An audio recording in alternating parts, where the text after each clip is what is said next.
బిస్మిల్లా అస్సలాము అలైకుం వరహమతుల్లాహి వబర్కాత్ ఔజుబిల్లాహి మినష్ షైతానిర్ రజీం బిస్మిల్లాహిర్ రహమానిర్ రహీం. ఈరోజు మనం వర్షం గురించి, వర్షానికి గల కారణాలు, వర్షం వెనుక దాగి ఉన్న రహస్యాలు, ఇలాంటి అనేక విషయాలని దేవుడు సృష్టికర్త ఖురాన్ మరియు హదీసుల ద్వారా మనకేం తెలియజేశాడో ఈరోజు మనం తెలుసుకోవడానికి ప్రయత్నిద్దాం. ముందుగా నేను శాపగ్రస్తుడైన సైతాను బారి నుంచి సృష్టికర్త అయినటువంటి అల్లా యొక్క రక్షణని, అల్లా యొక్క సాయాన్ని రక్షణ వేడుకుంటూ ఉన్నాను. ఆమెన్. అల్లా ప్రవక్త ముహమ్మద్ సల్లల్లాహు అలైహి వసల్లం శాంతి సౌఖ్యాలు ప్రసాదించండి వల్ల ఆమెన్. దేవుని యొక్క అద్భుత సృష్టిలో నీరు అంటే వర్షం కూడా ఒకటి. దీని ద్వారా అల్లా చెప్తూ ఉన్నాడు, ప్రాణమున్న ప్రతి దానిని నేను నీటి ద్వారా సృష్టించాను అని ఖురాన్లో చెప్తూ ఉన్నాడు.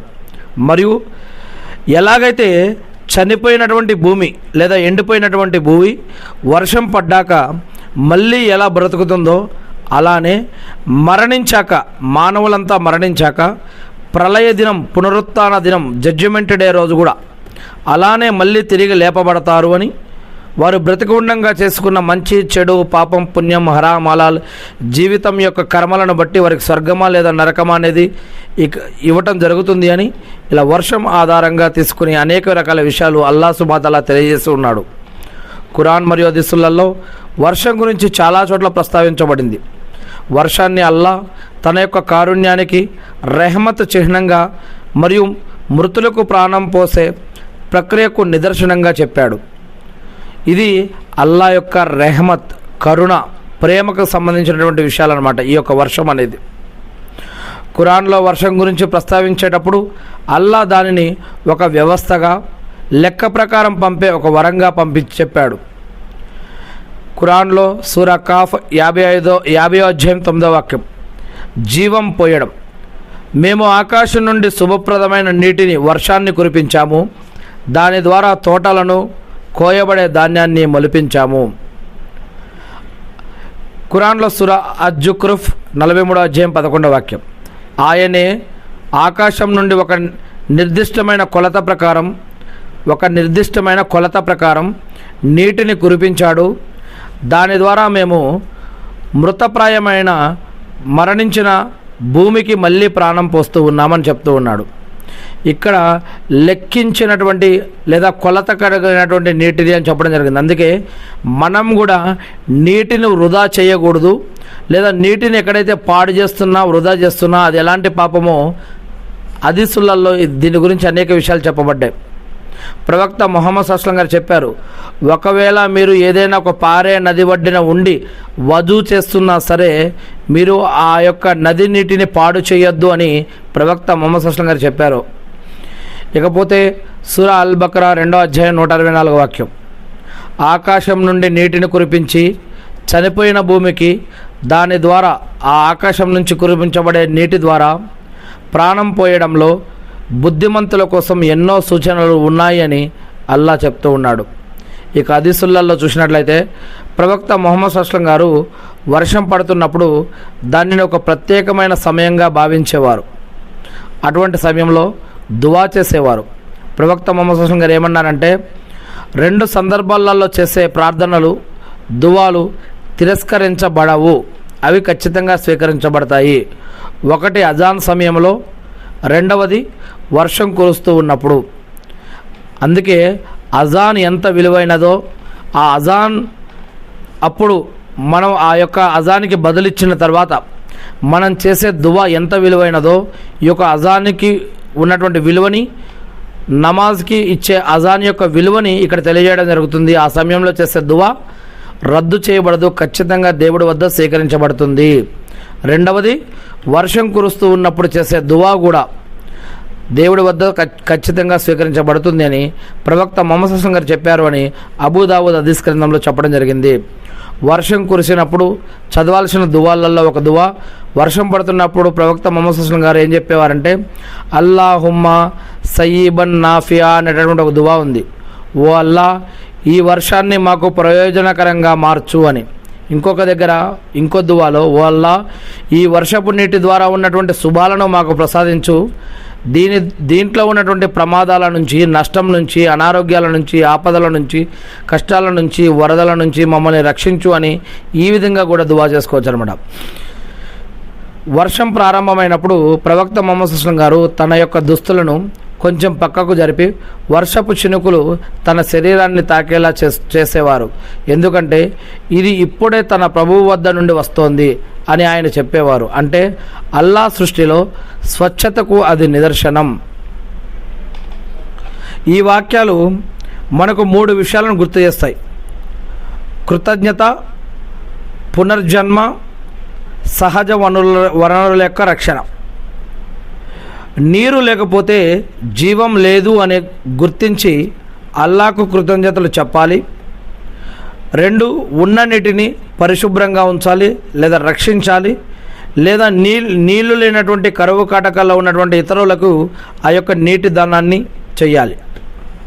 ఇక 2వది, ఎండిపోయిన భూమి ఎలాగైతే వర్షంలో చిగురుస్తుందో మరణించిన తర్వాత మనుషులు కూడా అలాగే తిరిగి లేపబడతారని దీని ద్వారా అల్లా ఉదాహరణ ఇస్తున్నాడు.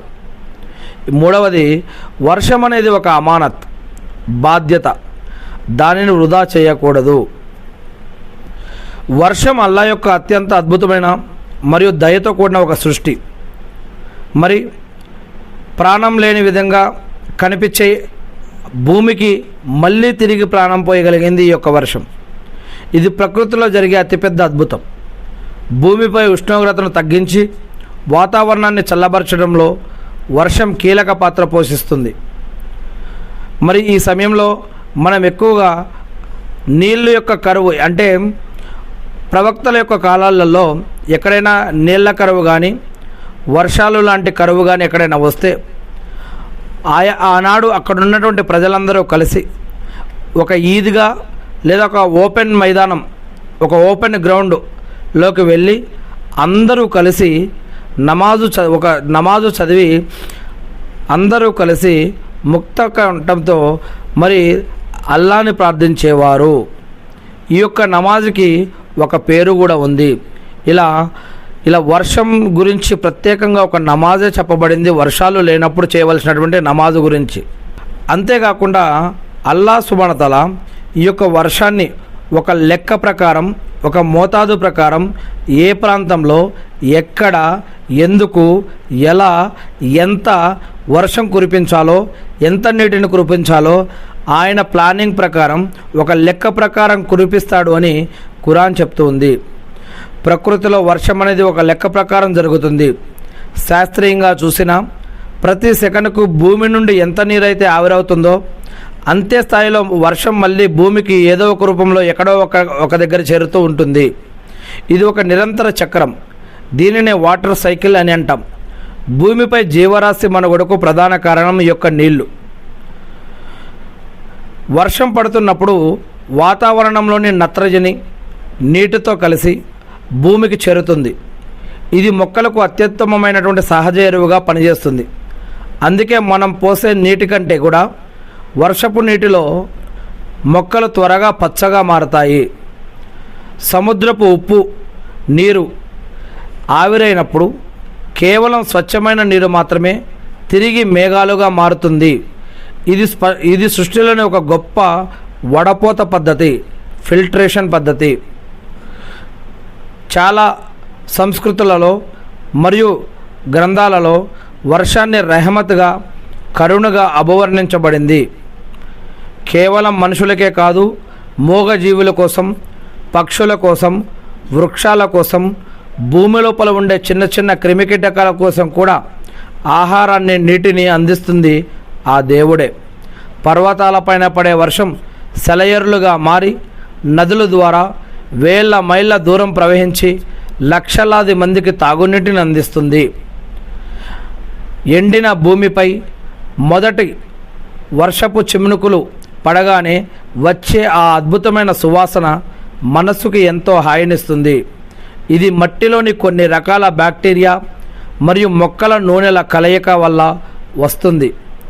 ఉష్ణోగ్రతను బట్టి వర్షం చినుకులుగా, మంచుగా లేదా వడగళ్ళుగా కురుస్తుంది. అపారమైన నీరున్న సముద్రం పక్కనే ఉన్నా కూడా మనం ఆ నీటిని నేరుగా తాగలేం, ఎందుకంటే ఉప్పగా ఉంటాయి. కానీ అదే సముద్రపు నీటిని ఆవిరి చేసి మేఘాల ద్వారా మన ఇంటి వద్దకే స్వచ్ఛమైన తీపి నీరుగా పంపడం అనేది నిజంగా దేవుని యొక్క ఒక అద్భుతం. అల్లాహ్ సుబ్హానహు వ తఆలా ఖురాన్లో ఒక విషయాన్ని తెలియజేస్తూ ఉన్నాడు. అదేమిటంటే, అనేక రకాల జీవరాశులు, ప్రాణులు, పొట్టతో పాకే ప్రాణులు, కాళ్ళతో నడిచే ప్రాణులు, రెక్కలతో ఎగిరే ప్రాణులు, ఇలాంటి ఇంకా అనేక రకాల ప్రాణులు, అవి రేపటి కోసం ఏమీ దాచుకోకపోయినా సరే వాటికి ఉపాధిని మేము సమకూరుస్తున్నాము అని చెప్తూ ఉన్నాడు అల్లాహ్ సుబ్హానహు వ తఆలా. అవి సముద్రంలో అయినా, సముద్రం పైన అయినా, అడవుల్లో అయినా, రాళ్ళల్లో అయినా, రప్పల్లో అయినా, మంచులో అయినా, ఎడారిలో అయినా, ఆకాశంలో అయినా, చెట్లల్లో అయినా, ఎక్కడ ఏ ప్రాణి ఉన్నా, ఎలా ఉన్నా సరే వాటికి కావలసిన ఉపాధిని మేము సమకూరుస్తున్నామని అల్లాహ్ సుబ్హానహు వ తఆలా ఖురాన్లో తెలియజేస్తూ ఉన్నాడు. మరి వర్షం కేవలం ఒక వాతావరణ మార్పు మాత్రమే కాదు, ఇది అల్లాహ్ యొక్క అపారమైనటువంటి శక్తికి, ప్రణాళికకు నిదర్శనం. సముద్రపు ఉప్పు నీటిని ఆవిరి చేసి మేఘాలుగా మార్చి మళ్ళీ తీపి నీరుగా కురిపించే ఆ వ్యవస్థ వెనుక ఉన్న దైవత్వాన్ని గుర్తించాలి. ఆయనే సృష్టికర్త అని, మరి ఆ సృష్టికర్తని ఈ యొక్క ప్రక్రియ మొత్తాన్ని చేపిస్తున్నాడని, ఆయన 7వ ఆకాశం పైన అర్ష్ అనే పీఠం పైన ఉన్నాడు అని ఖురాన్ తెలియజేస్తుంది. అరబ్బీ భాషలో ఆ సృష్టికర్త అనే పదాన్ని అరబ్బీలో అల్లా అని అంటాం, తెలుగులో దేవుడు అని అంటాం, ఇంగ్లీష్లో గాడ్ అని అంటాం. ఇలా ఆ సృష్టికర్త మరి 7వ ఆకాశం పైన అర్ష్ అనే పీఠం పైన ఉన్నాడు అని ఖురాన్ తెలియజేస్తూ ఉంది.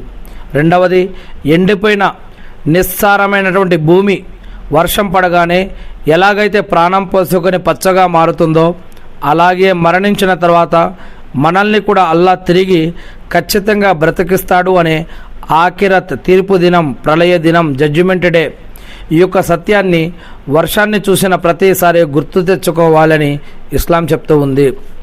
ఇక మూడవది, వర్షం అనేది కేవలం మనుషుల కోసమే కాదు, పశువులు, పక్షులు, చెట్లు, కీటకాల కోసం కూడా దేవుడు కురిపిస్తూ ఉంటాడు.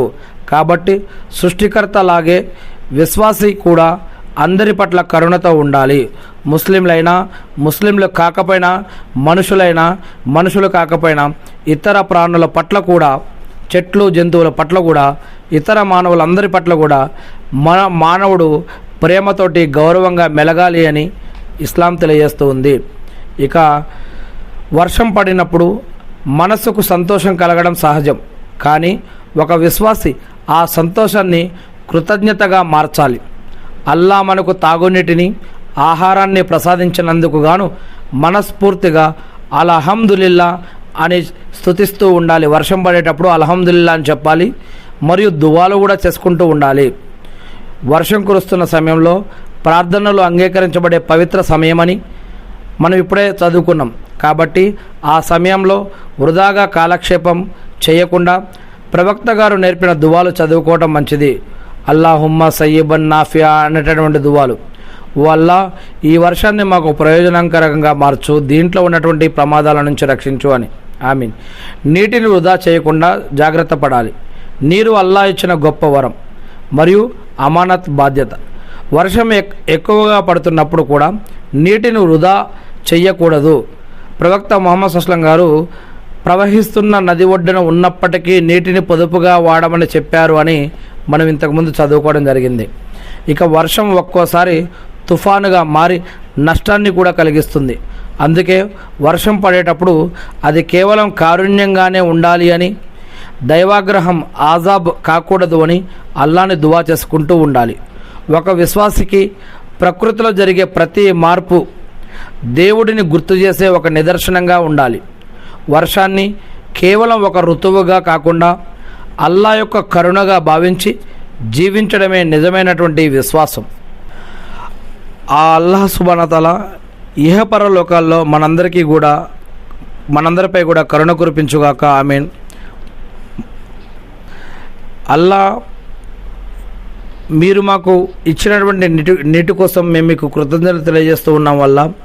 వల్ల ప్రవక్త ముహమ్మద్ సల్లం గారిపై శాంతి శోకాలు కురిపించడం వల్ల మా యొక్క పాపాలను క్షమించండి వల్ల ఎవరైతే నీరు లేక ఇబ్బందులు పడుతూ ఉన్నారో అటువంటి వారందరికీ ఈ యొక్క తాగునీరు, పంటల కోసం, జంతువుల కోసం, ఇతర అవసరాల కోసం ఎవరెవరైతే ఎక్కడెక్కడైతే ఇబ్బందులు పడుతున్నారో వారందరికీ మీ యొక్క సహాయాన్ని, రెహమతును, వర్షాన్ని, నీటిని వారి కోసం అందించండి వల్ల ఆమీన్. అల్లా మా అందరికీ కూడా నరకం నుంచి రక్షించే స్వర్గభాగ్యాన్ని ప్రసాదించండి వల్ల ఆమీన్. అల్లా మీరు మాపై ఉంచిన బాధ్యతలు నెరవేర్చడం కోసం కావాల్సిన ఉపాధిని, బర్కత్ని, రక్షణని, సహాయాన్ని మాకు ప్రసాదించండి వల్ల ఆమీన్. అల్లాహు అక్బర్. అషదు అన్న లా ఇలాహ ఇల్లల్లాహు వ అషదు అన్న ముహమ్మదన్ అబ్దుహు వ రసూలుహు. అల్లాహు అక్బర్.